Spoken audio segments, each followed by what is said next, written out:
Hello, one and all, and how you doing? Welcome to the live on Sunday night. Yes, welcome. We're going to be talking eclipses, lunar eclipses, and how it's going to be affecting the energy and how it could be affecting you and so forth. You can jump in with questions anytime you want. This is going to be a very relaxed one. Last week, I was really heavy, wasn't I? Sometimes I do that. I go off a bit too much into the depths of energy and the workings of energy, and it can become a bit laborious. And I can understand that. So I apologise to everyone if I was a little bit too heavy-handed in regards to the sort of information I was putting out there and everything like that. It might have been a little bit heavy for you. So yes, I do apologise about that. But yeah, if you've got any questions about what we're going through, I can see the comments now. There is a bit of a delay and stuff like that. So, I do apologise if I don't pick up on it straight away. But yeah, you're more than welcome to jump in. So we got the lunar eclipse that's coming up on the 13th or 14th, depending on where you live in the world, that is. And yeah, it's in Pisces, but the moon itself is going to be in Virgo. So two mutable signs, and the thing is, it's the moon and etc. is obviously, we consider it to be sort of like a water-based sort of element, as it were, and obviously it's in Pisces, so it's going to be playing a lot with that water factor going on for the next sort of 6 months. Now, if you've been watching anything to do with the energy updates and so forth, you'll know that I've been saying since October, be prepared, because from Christmas onwards, it's all going to be about water, all going to be about filament energies, and we'll see if that happens on the sun. But I think this symbolizes, or it starts a motion, a swaying motion of energy within the earth, and obviously within us as well, because we are 100% dependent upon it.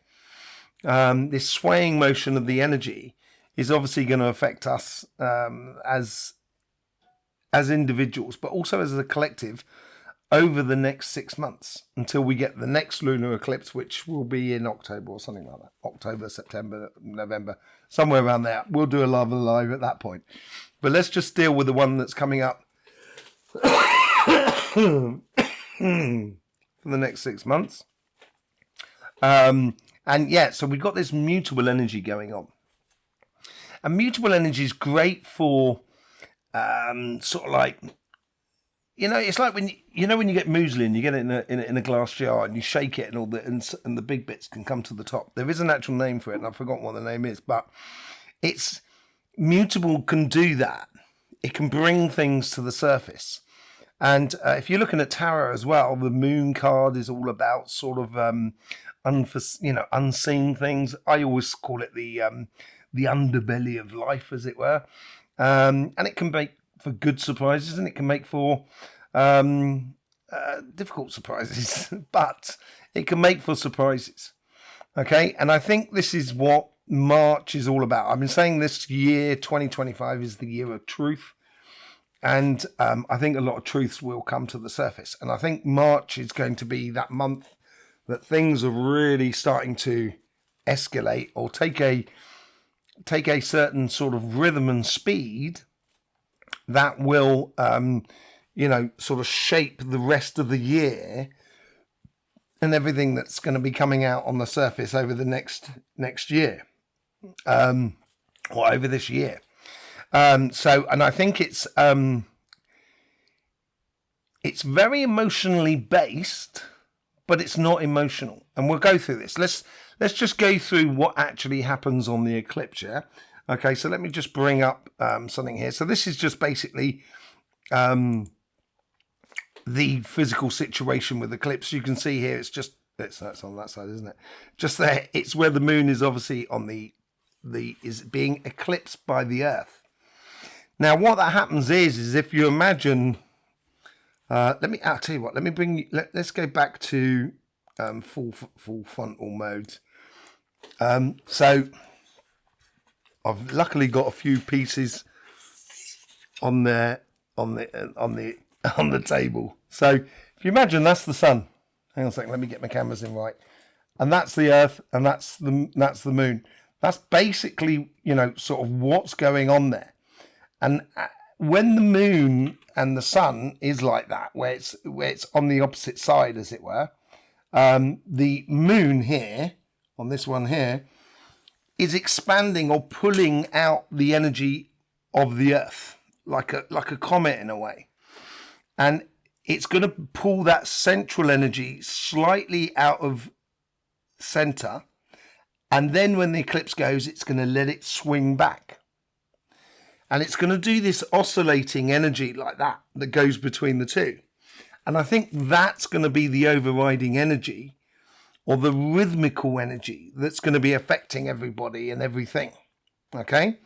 So that's the first. It's a bit like pulling on an elastic band. And then once the eclipse is over, the elastic band, they let go, you let go of one side and it goes shooting over to the other side. And then it comes back and creates this pendulum sort of motion. Here it is here, so just so you know, so where you are in the world. Obviously, on here you can just see in the red patches there is where you're going to get the full lunar eclipse, as it were.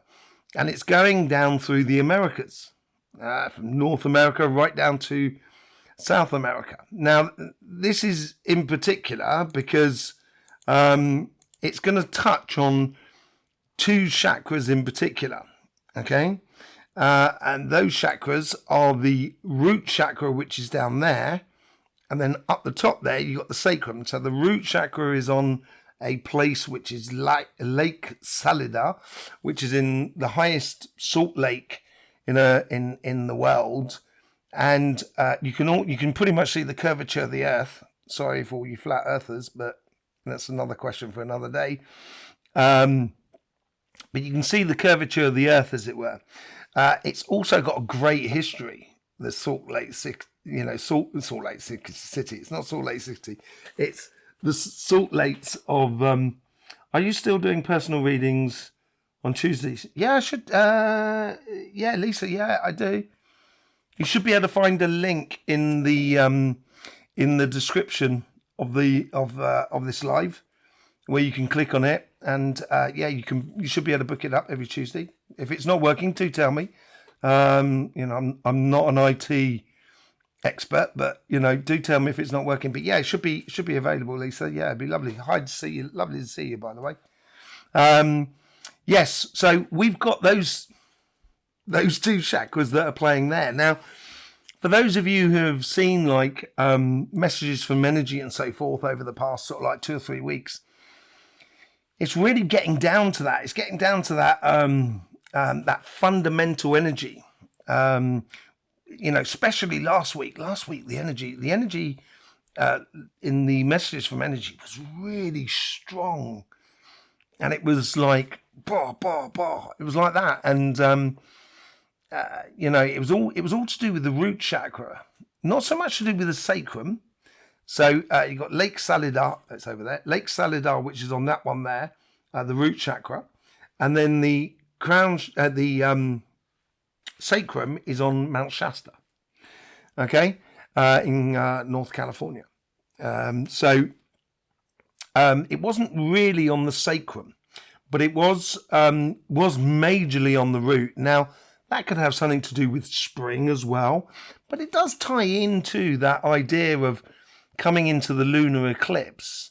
And with that lunar eclipse, it's really bringing up the fundamentals of life, because the root chakra and the sacrum is all about the fundamentals. It's all about the root chakra to start with is all about our vertical energy, the staff of Hermes. That is, the root chakra is the point at the base, and then the crown chakra is at the top, and then the snakes go up and they create the other chakras as the Kundalini goes up through the vertical energy. And then you get the vertical, horizontal, and the directional, which is the electromagnetic field. So, sorry, don't let me go off on a tangent. So yeah, you get it's to do being right about fundamental desires, and it's much more to do with the self. You know, if I would put the ego anywhere, I would put the ego in the sacrum. If I was to put it anywhere, I don't really put it in the chakra, but you know, if I was to put it anywhere, I'd probably put it in the sacrum and sacrum, and that's the you know, that's those fundamental desires. So fundamental desires, I explain it very simply like this: that the fundamental desire is that I am hungry, and my heart's desire is I wish to eat a piece of cake or a tomato salad, one or the other. So, you know, that's the difference between the two.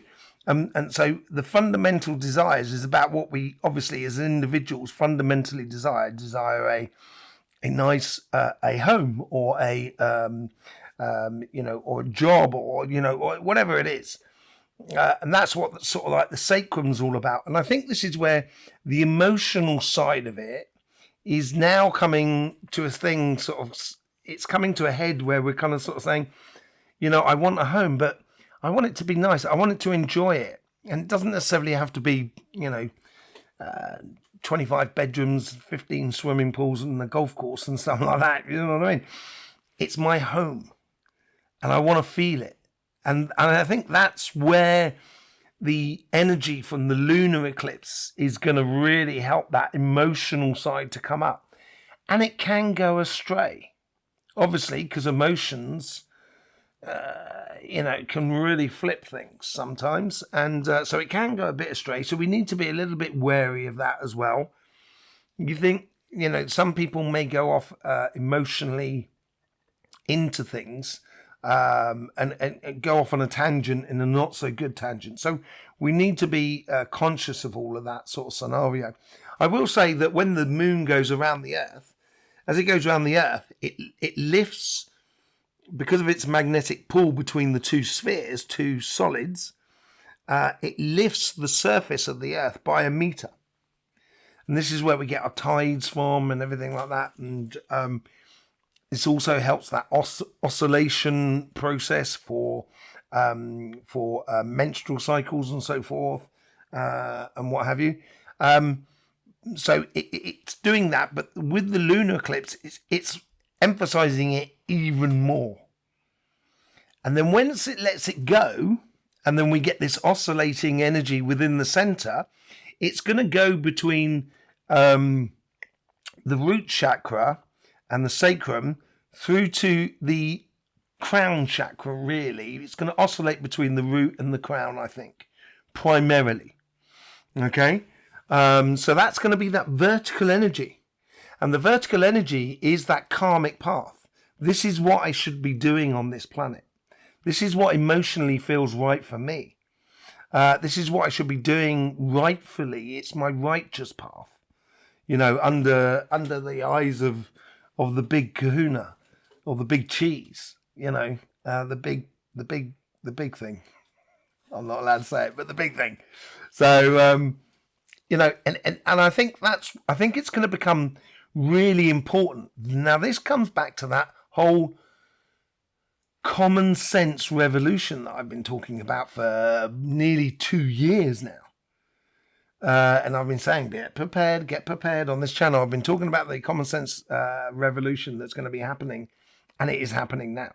And we've seen this in the messages from energy and so forth. Now, there is one other factor that we haven't sort of got our heads around as such, and I think it'd be a good idea to keep this in mind, because this is going to emphasize that oscillation even further. And it does touch on something slightly different. Now, we've got a solar eclipse on the 29th of March. Now, that solar eclipse on the 29th of March, as you can well see, it's in the dark. You can see it on this side, sorry, on this dark section. There it is there, and where it gets really dark there, that's where it's going to be full eclipse. Now, you can only just see a little dark patch which goes over North Canada, so there's not going to be 100% eclipse for a great deal of people. It's mainly over the northeastern part of Canada. But as you can see, this eclipse here comes out across Europe, and it just touches gently what is the heart chakra. Now this is where we combine the sacrum with our fundamental desires, and our heart chakra, which is our our heart's desires. And we're combining the two here, like we're combining the root and the crown. And I think that's where the emotional aspect of this lunar eclipse is going to really affect us as individuals, in a sense that, it will connect us with internal energies that are very emotionally, or will be driving our emotional electrical system. Our emotions are uniquely in our throat chakra and downwards, because that's the only part we really feel, and you've got to feel something to have emotion. Otherwise, it's just logic. So I think there is a great deal of sort of what we're going to be going through, and I've heard people talk about the last week, and obviously we've also got the equinox. No, is it equinox? Is it solstice? Equinox, isn't it? Yeah, sorry, the equinox on the 21st of March as well. So between the two, we've got that equinox going between the two, which is, the equinox is brilliant because it means that everywhere in the world will get 12 hours of sunshine, daylight, and 12 hours of dark, of nighttime. And that is that whole sort of oscillation where it gets pulled out to one side, comes back to the middle point at the equinox, and then gets pulled back out the other side as well, once we have on the 29th on the lunar eclipse, because the moon's going to be this time is going to be between the Earth and the Sun, and this is where it's going to block out the energy from the Sun, and it's going to increase the pendulum sway out that way, which is probably going to be around about the crown chakra, and then push it back towards the root, and we'll get this sort of like going from fundamental desires to conscious application of those fundamental desires of what we should be living on this planet. So as an individual, and I've seen this in the readings last week, and I think I've been noticing it for quite a few weeks. The readings seem to be getting much more about the personal, about you, rather than about you meeting someone or you getting a job. There is that aspect of it all as well, but I think it's all to do, a lot of it seems to be doing, you're getting this job or you're meeting this person because it's in accordance to you, and you are ready to receive it or engage with it. And I think I certainly have felt over the last 2 weeks a fundamental change in my positioning in regards to the world that is around me. An incredible fundamental. It's not been easy, I've got to tell you. We all go through personal stuff, personal or physical stuff or whatever it is. So we're all going through it. We're all on this learning path. We're all on the same boat. No one is above it. No one's below it. We're all in the same boat. We're all rowing together. So, we all go through it. And I've noticed real fundamental changes over the past, I would say mainly the last 2 weeks. But it could be a little bit longer than that, because I'm a Capricorn. It could well have something to do with the fact that Pluto left Capricorn. At the very beginning of the year.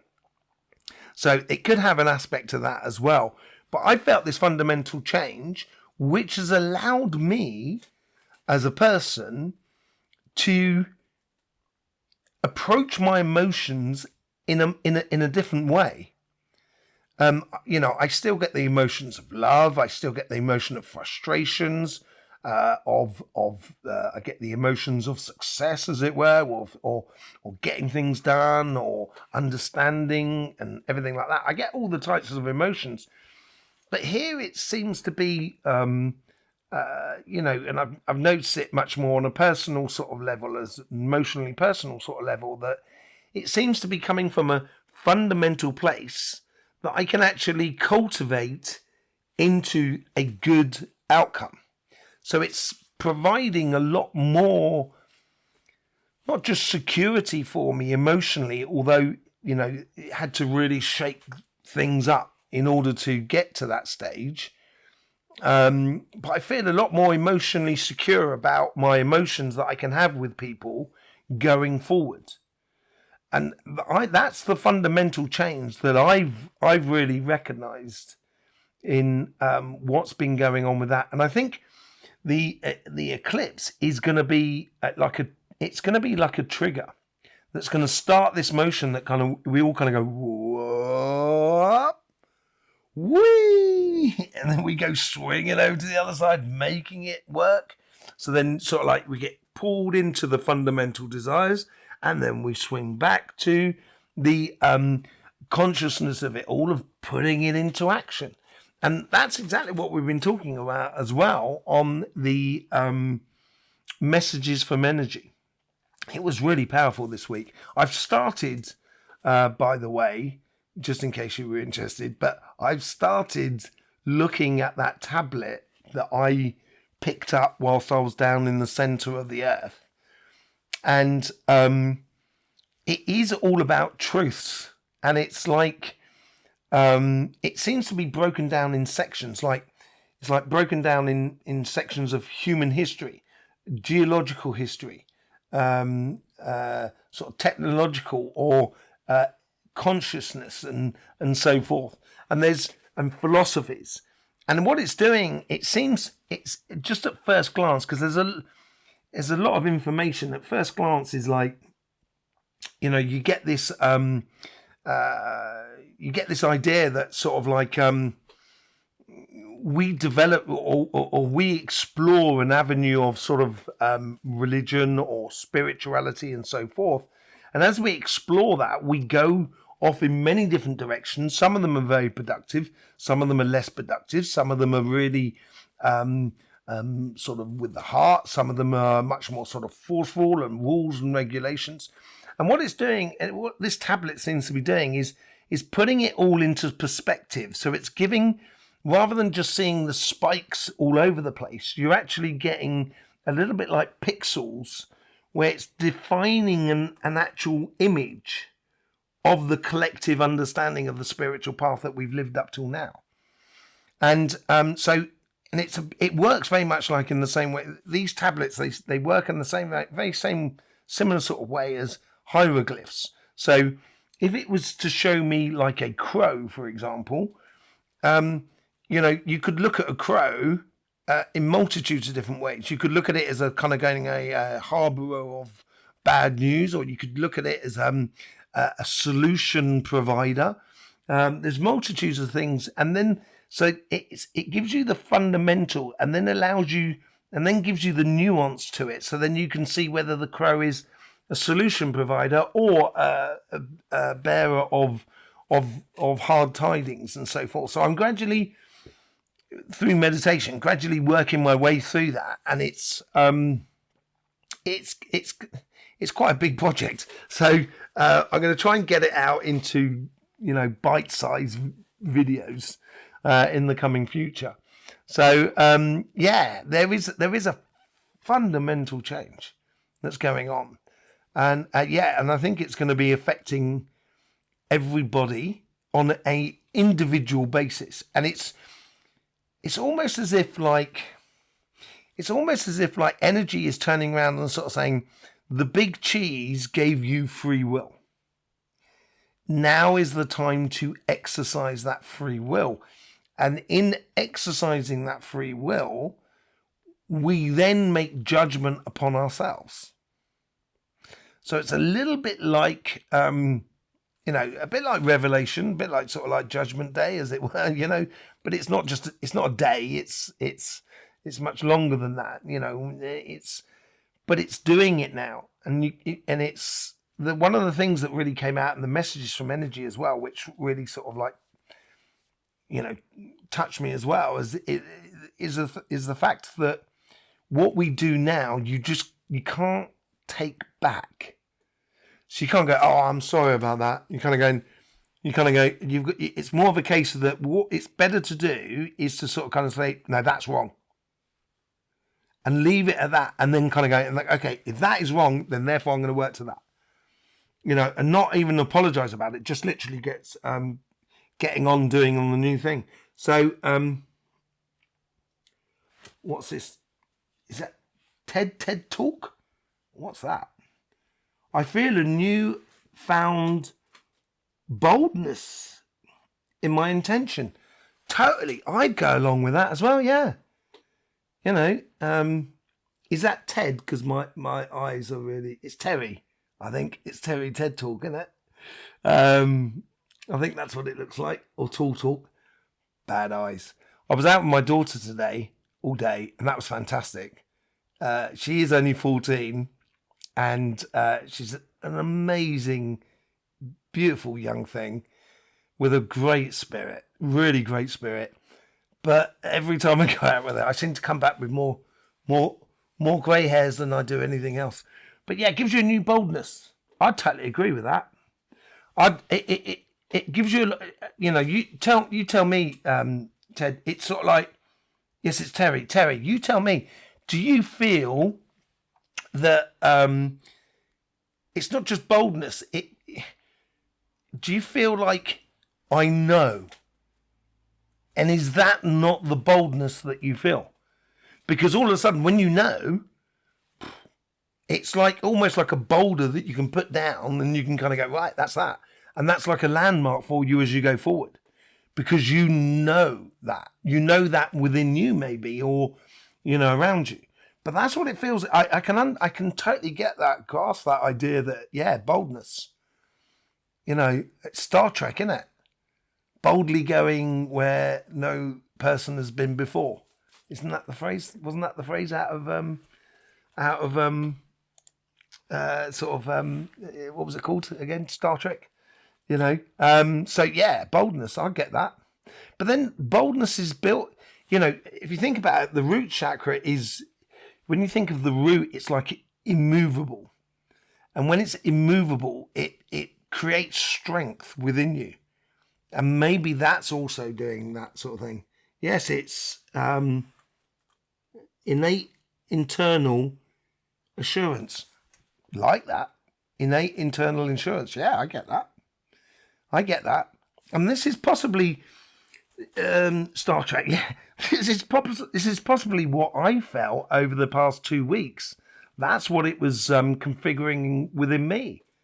A boldness or an internal intentional assurance within me that I know this is right for me. I know I like this. Then why would I not trying to cultivate that? And therefore it makes me bold. So yeah, I can totally get that. But here is now, it's being bold and almost like reassured within one's emotions as we apply ourselves in life. And if someone's got a problem with it, as long as I'm not walking on anybody, I don't, you should never do anything where another person has to suffer, or anything else really has to suffer in order for you to do what you want to do. It's not 100% there, obviously, because, there's lots of things involved in technology and cultivation and, mining and so forth. There's lots of things that go on with it. But, as long as you're not walking on anybody to get to your happiness and where you're supposed to be going, then surely, why should you give a monkeys what the other person, if someone doesn't like it, then, surely it's not. That's not a me problem. And this is what the eclipse seems to be all about. And this year, it seems to be a lot about the me, the you. And how do you put you in the collective, as it were? So it's, and I think we need to be bold. If we want to steady or evolve, go into other dimensions collectively, because that's the only way we can go from one dimension to another. As individuals, you can go and play, but you can't move from one dimension to the other without the collective. That's how it works. The whole thing, the whole system has to shift. It's not just one person that kind of goes, oh, look, I'm in the fifth dimension. You kind of go, well, you're on your own then, But the whole system has to shift. And this is possibly one of these massive shifts. And it seems to be accumulating at the end of March. So it's going to be very interesting. I think it's going to make us much more in touch with our true emotions. I don't know what you think about it, but over the past, I'd say 25 years, to be honest, over the past 25 years, I think our emotions have been hijacked. I really do. I think our emotions have been pulled pillar to post. You look at what was happening at the beginning part of, in the year 2000, for the first between 2000 and 2005, major stuff going on. We had the thing that happened in America. I don't know if I'm allowed to say it or not, and stuff like that. You have to be wary of YouTube. But also you had the tsunami in Bandahachi. There was our emotions were really being pulled into a lot of different places, and I think it accumulated in the rise of Barack Obama, because he really did pull on the emotions of the people. I think most people, there was that iconic speech of "Yes, we can," sort of thing. It was a real emotionally driving thing, and it pulled our emotions in a particular direction as a collective. And I think that's what's been happening over the past 25 years. And I think now, and this is why we come to the time of the truth, we start to get to understand the true emotions that we have within us. So, Dennis, is that Dennis? Denise?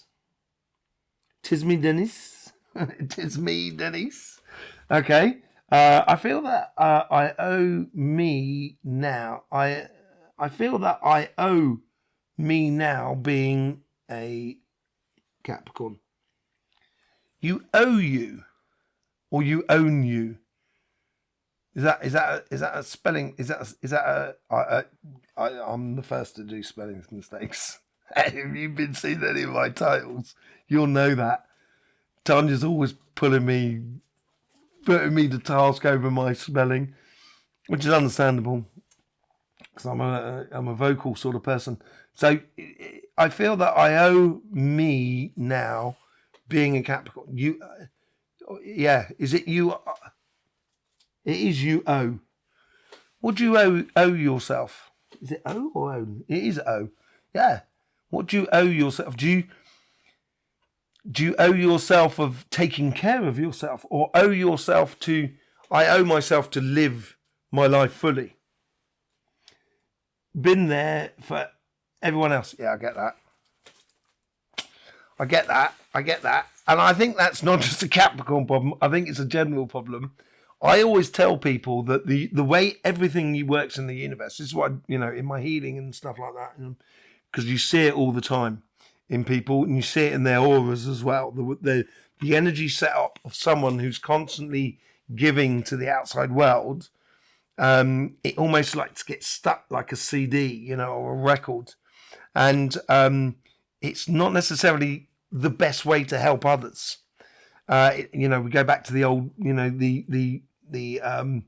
it's my time now. Yeah, too right. It is your time now.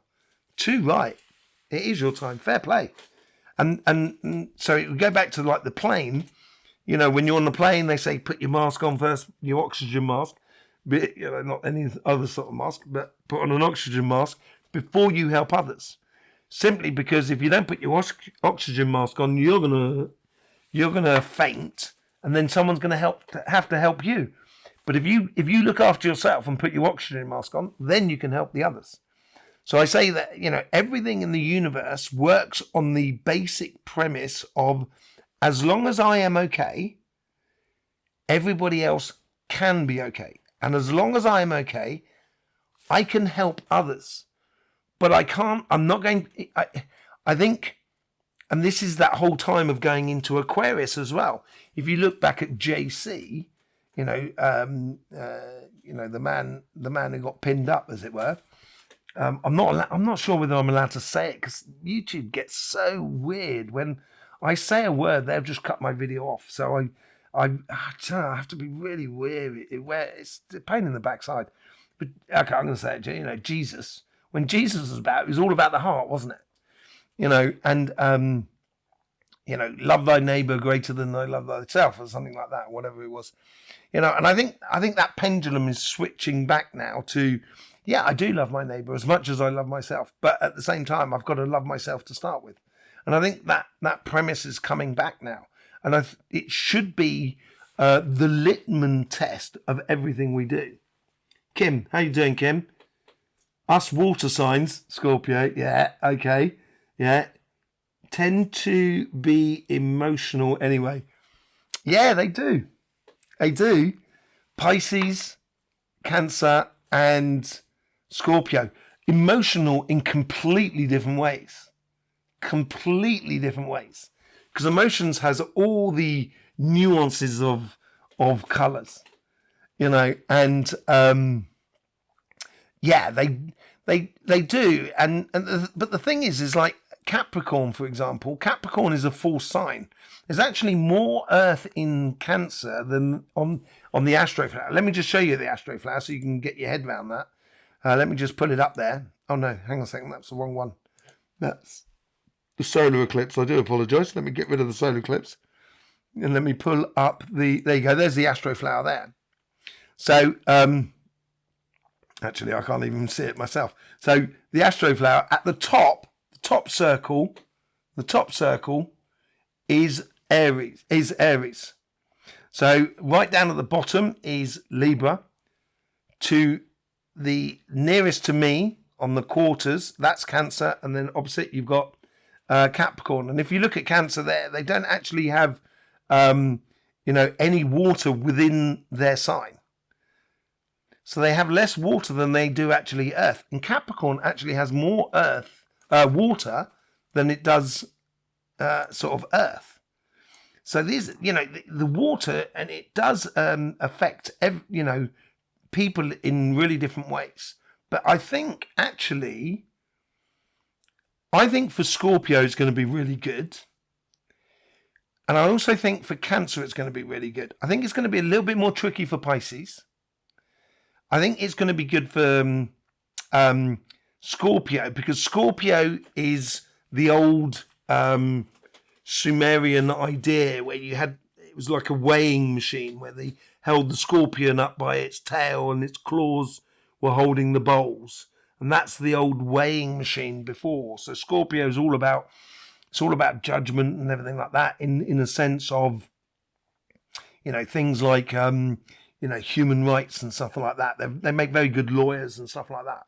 But you also have Cancer that is a crab that understands that coming and going of the tide. And I think that's going to suit both Scorpio and Cancer a lot more. I've just realised I can't see the comments anymore. Let me just bring them back up. All in JC. All in JC. Yes, it is all in JC. JC, absolutely amazing man or person. Yeah. Oh, yeah, we should do a program on that, on the reincarnation factor of Buddha, JC, and and Muhammad. That would be quite funny to do. But anyway, because it's a series, it's a reincarnation thing going on. But anyway, that's a story for another day. It's the history of JC is one of the things on the tablet that I need to get sorted. So that's going to be very interesting. But yeah, I think Jasper Carrot. That I don't know if that travels across the Atlantic, but Jasper Carrot was a comedian, wasn't he? A stand-up comedian. I don't know why you're saying Jasper Carrot. Why is Jasper Carrot all about? What was he all about? I don't know where that came from. But yeah, Jasper Carrot. Wow, that's a name from the past that I hadn't thought of. So yeah. Kim, yeah, water signs. I think it's going to affect you in a really good way. Really, really good way. I think it's going to give you a lot more consistency, and you'll be able to get into this rhythm with a greater ease. I think it might be a little bit more difficult for sort of fire signs, and then maybe a little bit more difficult for earth signs as well, because it's a little bit too fluid. It's not necessarily difficult, I think for Capricorn, and I don't think certainly for Virgo, but maybe a little bit more difficult for, I think, Taurus might have 6 months where it might be a little bit difficult to find your rhythm sometimes. So just be wary of that. But I think air signs as well, it's, air signs like it consistency. And that rhythm there, as long as you can get into the rhythm of it, I think air signs could come out of it quite well. But it's getting into that rhythm which air signs might find a little bit difficult, from time to time. So yeah, have you got any other questions on it? Did you get the idea of the changing energies and stuff like that in accordance to what we're going through? I haven't looked at the eclipse of what's happening in October, November, around that sort of time there, September, October, whatever time the next set of eclipses are. But I think it's going to start a rhythm that is going to be relentless. And if you don't want to get on board with the rhythm will just ground you. I think you'll find it very difficult. It's better to get off and get into the rhythm of yourself and everything like that. Sounds good, Kim? You up for it, are you? Good. I reckon it's going to be really good for a Scorpio, actually. I think it's going to be quite... Because Scorpios, obviously a scorpion, it's the only thing... Well, I suppose a lion could cause you immense damage, but it's the smallest thing on the astrological wheel, but it has wheeled the biggest threat, which is that stinger, So Scorpios tend to be very self-reliant and stuff like that. And I think because of the me factor, that's why I think it's going to be really good for Scorpio, once you get into the flow of things. And I think it's going to be really good. I'm sure it's going to be great for you, Kim. And all Scorpios, Happy birthday, by the way, to all Pisces. Because obviously we're going through Pisces system at the moment. And we're having your eclipse in your Pisces, in your birth sign. So happy birthday to all of you for that. Yeah. Did you have any questions maybe about the messages from the Earth? If anyone's seen the video on the messages from the Earth, or your weekly readings as well, because they all tend to be, this week they were really all about sort of like the engagement of self within one's world. We got, across the board. Obviously you get the nuances, and the nuances really played on the elements this week. Much more than it does normally.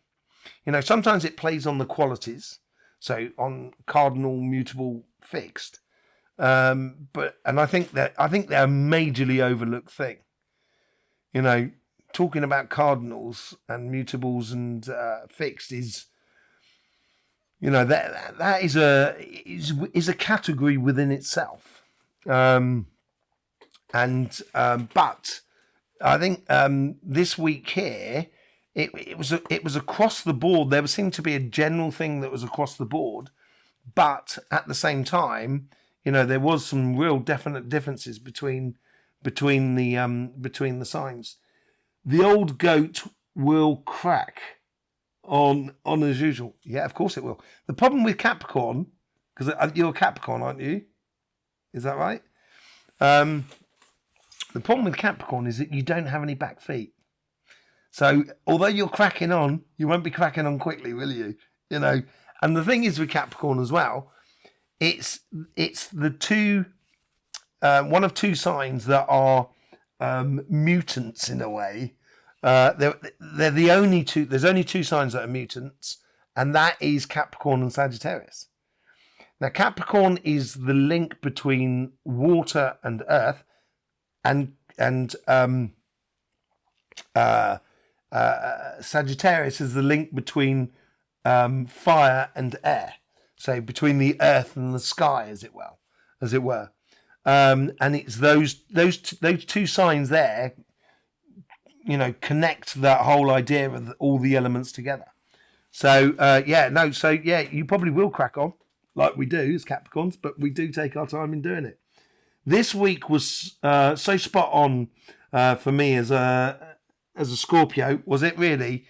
I tell you what, Scorpio was. I really enjoyed Scorpio's reading this week because it was all about building a momentum within oneself. It was absolutely amazing.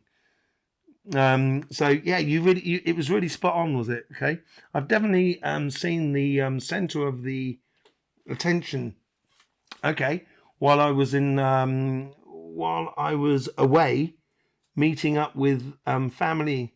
Oh, so you were away meeting up with family, were you, Coral? Did it go well? Hope it went well. Hope it went well with family and stuff like that. Should do, actually. I think for Scorpio. This is another thing about getting into that rhythm, longer term rhythms. It should be really good. I haven't seen for years. Absolutely fantastic. I'm really chuffed about that for you. Terry, yeah, it was spot on, was it? Was it, Terry? Great, excellent. I'm glad. Yeah, it seemed to be really bringing back to the essence of Scorpio. Do you mean? Do you? Hang on a second. Yes, excellent. I'm glad it went well then, Coral.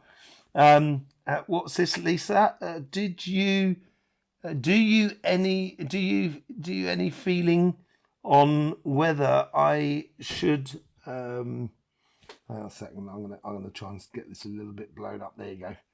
Oh, look at that! The wonders of technology. I can blow it up. I can read it. Oh wow. Yeah. So, do you have any feeling on whether I should schedule a healing or a tarot with you? Depends what you're after. If you feel that there's a fundamental block in it all, I would go much more for a healing rather than a tarot. If it's like if it's in regards to a specific thing, then I would go for, say, like for a job or business or I would go for a tarot. But happy birthday, Pisces, Terry. Yeah, happy birthday. Yeah, I would. Yeah, so it depends on what you're after. It really does depend on what you're after, Lisa. If you're after the if you're after much more sort of like healing is much more of a spiritual sort of thing rather than the tarot. Tarot is much more sort of, I would say, more in the material world, bizarrely enough, than the healing side of it all. So the healing side, we can dig up on, pick up on traumas that may be blocking you from stopping you from going forward, for example, and that sort of thing. And obviously we work on the physical side of things as well, because that holds enormous amount of information. If you've seen any of those healing videos that me and Tanya did before Christmas, that I put a few out over Christmas, I've got loads more to put out as well, but there's various things that we need to get sorted before I can put them out, but I'm sure they will come out at some point. But the body is it holds a lot of information, and that tends to come out in the healing factor. I will be over in the UK. I'm desperately trying to get over there at the moment. And having having healing when the person is in the room is always a phenomenal experience, as much for the person who receives as it is for me. I've seen over 20,000 people, and I've enjoyed every single one, and it's been quite amazing. Really is quite amazing. And the wonder of it all is that at no point do you stop being amazed at how amazing energy is. And how logical and fundamental the system is. Yeah. Okay. Thank you. Yes, I've watched them. Oh, great. Okay, they were great. You enjoyed them, were you? Oh, you're in the US, are you? Oh, well. Oh, in that case, we'll all have to come to the US. We'll all come over to the US. It's been on the cards for so long. I've got to sort it out. I just got to get Tanya in the plane, and we'll be over in the US. It'd be absolutely brilliant. Okay, but yeah, no, even online, we can definitely open up a lot of things in the healing front. So yeah, it depends. It depends on what you're looking for. Also, the healing is really good for physical sort of stuff, which I do on a daily basis as well. So, excellent. Okay, well, I think I'll be seeing you soon. At some point, Lisa. That'd be great. It'd be absolutely brilliant. Come to the US. Come see the US. I'd love to. Let's do it. Let's sort it out. We're going to sort it out. One way or another, we're going to sort it out.